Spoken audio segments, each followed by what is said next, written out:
You are listening to Just a Cup on Bleav. I'm Brian Fetzer, the host. If you've liked the episode so far, make sure you subscribe.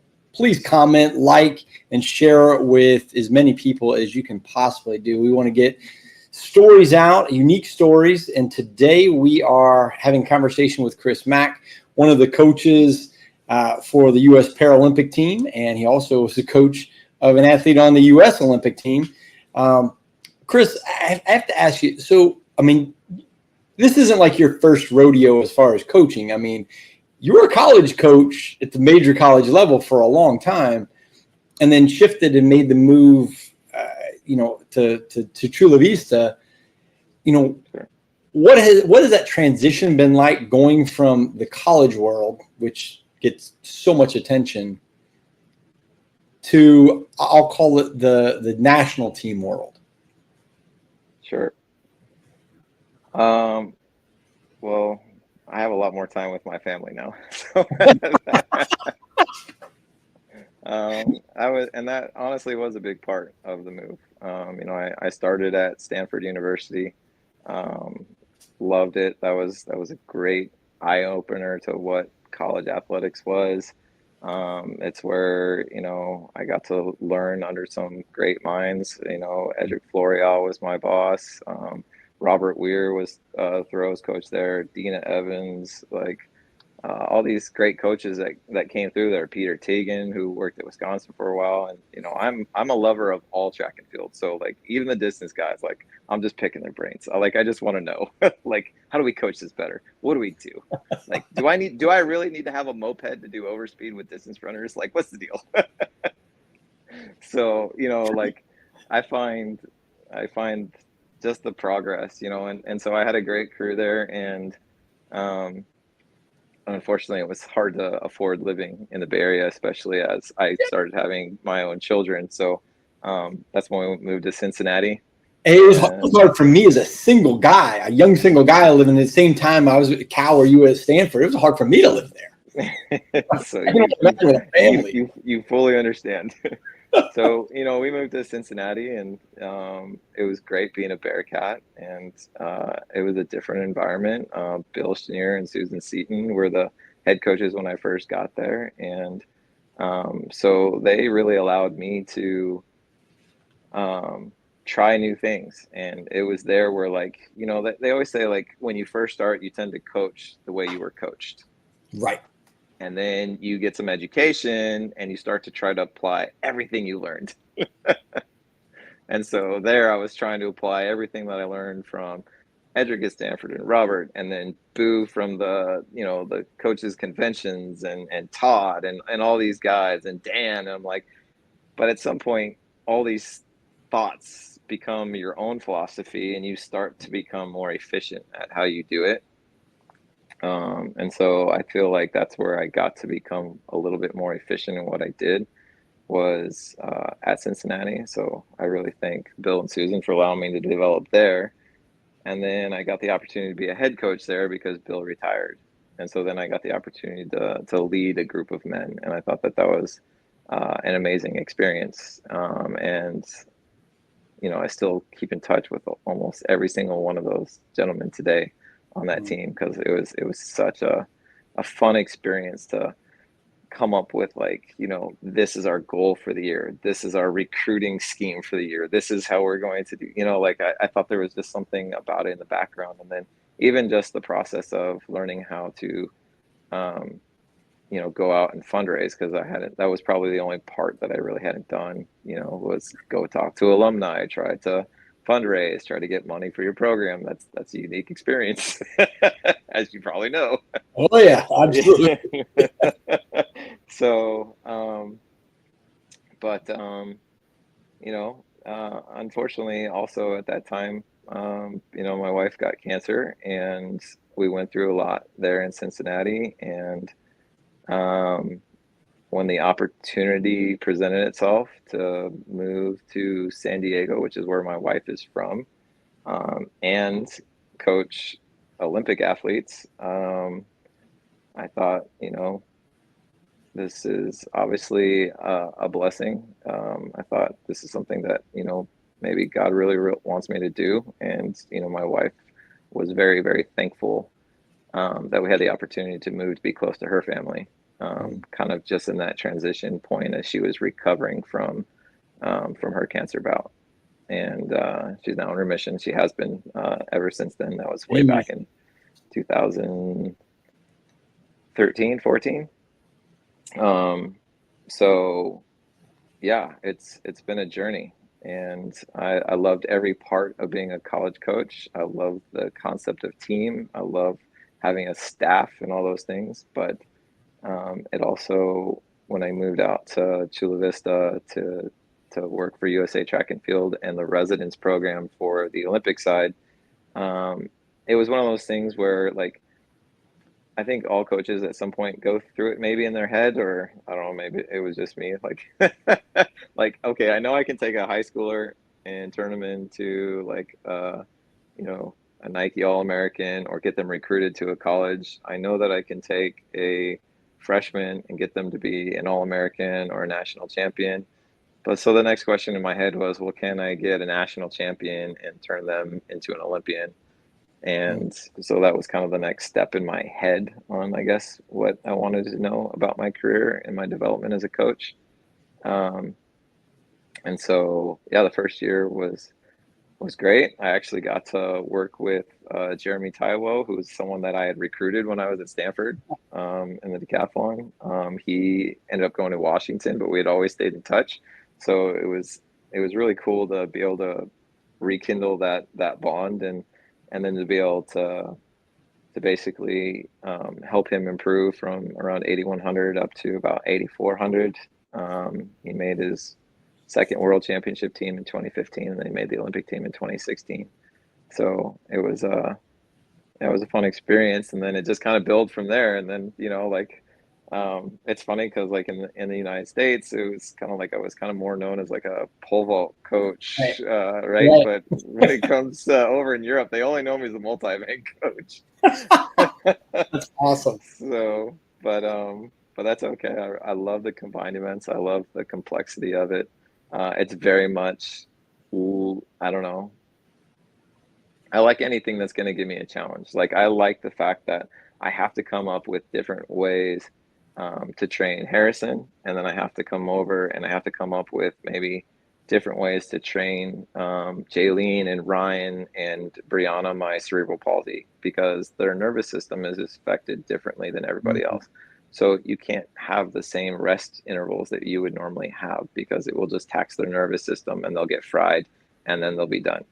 So, you have to control volume different. You have to control intensity different. And I don't have it all figured out yet, but I keep a lot of notes so that I know how each of their nervous systems are affected, because each one of them is individual with regards to how that stroke and euro affected their system. And so, like, different cues have to be given. For most athletes with cerebral palsy, you have to over cue them. So if I want their hand to come up to about their nose level, they have to almost think about punching the sky to get to this.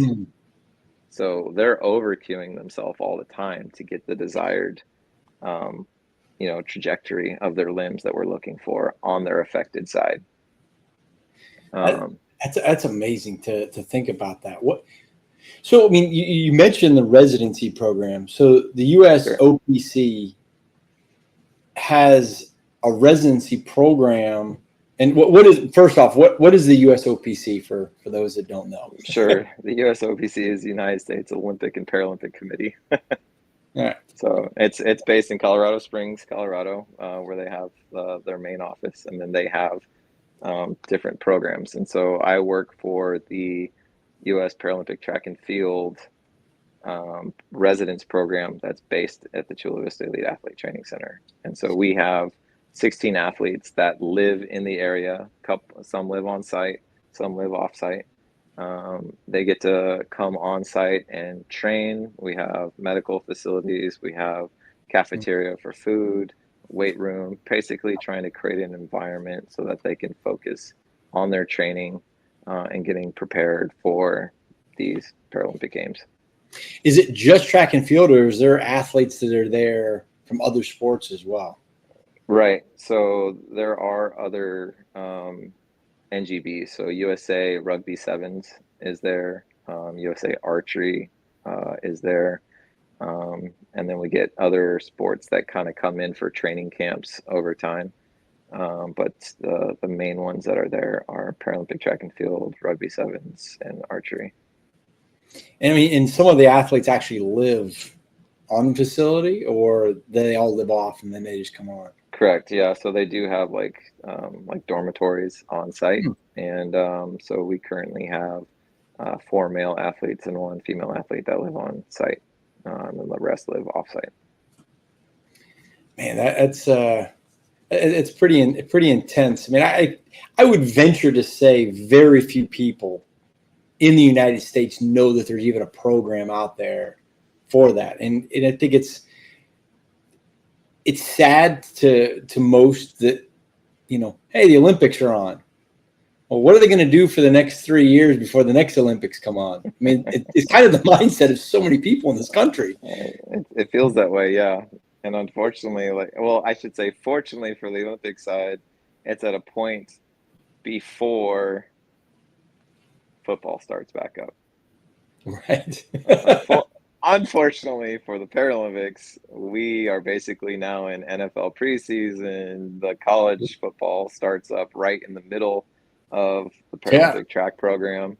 And so I will just plug that it's on Peacock. It's on YouTube. They have YouTube channels for every event. And so get on there, watch the Paralympics, and support Team USA. Because there's amazing events, not just track and field. I mean, some of the coolest events out there is like goalball, blind soccer, seated volleyball. Like these events are amazing. Like, wheelchair rugby. Our guys are amazing. Wheelchair basketball, 2-time Paralympic gold medalists. Like, let's go. Like these guys are amazing. And we were watching, my wife and I found some clip came out. It was part of the promo or part of a promo, and there was table tennis.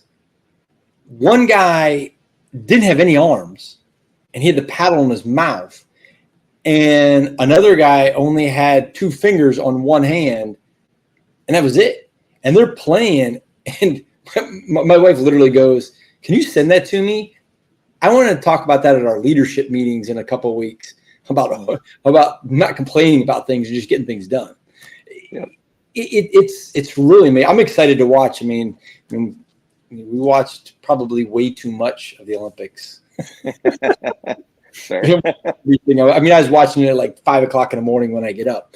But I mean, having the opportunity to watch the Paralympics, which similar, it's inspiring. That's probably the word that I would use to best sum up what I think Paralympics is. Sure. I guess, yeah, I mean, I find the Olympians inspiring. I find the Paralympians inspiring. Yeah. So it's like I describe them as the exact same. I think they are elite athletes that hone their craft, and they're absolutely amazing humans to work with and to watch compete at the highest level. And I hope that they, just like in London 2012, I look forward to a full 80,000 person stadium screaming their heads off for these athletes when it starts. So one of the questions that I think some people are surprised about, and it's no different with Paralympians. I mean, most of them have jobs outside of competing, correct? Or am Absolutely. I off? No, you're absolutely correct. I mean, it's not like, hey, I'm a full-time professional athlete, I'm going to do this. I mean, they're working at Home Depot. They're working at, a shift of this or some tech company or something. And then they have to go on top of that, train, put all the rigors of competing in place, and probably having to ask for time off to go to Paris. Correct. Yeah. So like Ryan Madrano, one of my T38s, he works for an Apple store, right? But they gave him a huge send off on his way here, and it was cool to kind of see how those that are in the workplace that their coworkers really gave them good send-offs, and they're really behind them. And I think they just really look forward to hopefully seeing them bring home medals just like our Olympians did. And I think we've got a really good chance to bring home quite a few. So I'm looking forward to seeing what we can do. No, that's awesome. Now, how many do you personally coach that are over in Paris? 8. And what all different events are they in? Sure. I'll just run through them real quick if that's okay. Yeah, absolutely. So Derek Loxton, who we've talked about, he's a Bologna amputee.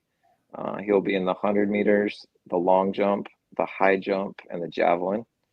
Noah Malone, visually impaired sprinter. He's in the 100, the 400, and he's a member of our universal relay, which maybe we should talk about later. It's pretty awesome. Yeah, no. Noelle Lambert, above knee amputee, who we talked about. She's in the 100 and the long jump. Jaylene Roberts, cerebral palsy, sprinter and jumper, 100, 200, long jump. Beatrice Hatz, below knee amputee, 100, 200, long jump. Ryan Madrano, cerebral palsy, 100, 400, and long jump. I really hope I don't forget anybody here. I work with Isaac Jean-Paul. He's also visually impaired sprinter and jumper, so 100 and long jump. Yeah, don't mess up here. Katerina Guimares, she's cerebral palsy. She also is in the 100, the long jump, and the 400. And I think that's 8. Yeah, I'm pretty sure that's 8. I think you're probably right. So it's also really late here. I'm tired. I mean, the one thing for people, listening or watching, I mean, Kris is in Paris right now. It's, a lot later than it is in the United States. I can promise you that. You'd mentioned the universal relay. Yeah, I think that's one of the coolest events that we got. And so it's 2 men, 2 women, 4 different classifications. So the leadoff leg has to be visually impaired. Your second leg can be anywhere from an amputee to an arm amputee or impairment. Okay. Your third leg is cerebral palsy, and your fourth leg is wheelchair racer. And so we don't pass batons like we do on the Olympic side. We do just body taps, so they can tap hands, they can tap shoulders. And since there's visually impaired people involved, you get 2 lanes. And so you have the ability to kind of set yourself up however you want, but obviously you want to take the shortest route possible. So if you can try and stay in that inside lane all the way around, that's what you do. But you kind of still just stagger them as they go. And so Noah, my VI sprinter, he's a 10-3 sprinter for the 100. He's our leadoff guy, and he'll run the curve and he'll pass off. We have like 2 options between Hunter Woodall and Corbin Best. So we got double BK sprinter or an arm impairment sprinter. Hunter Woodall brought a lot of attention to the Paralympics. His wife won a gold medal in the long jump, so that's right. He's pretty talented, just regardless. Yeah. So and then so then one of those 2 will sprint down the back stretch to hand off to our 2 females that are gonna close it off for us, and and we'll close with Tatiana McFadden in the wheelchair. And that's a multi-time medalist. She is one of our best wheelchair racers of all time. So she'll close out our leg. When is this? Because I'm 100% watching it. I am pretty sure it's on September 6th.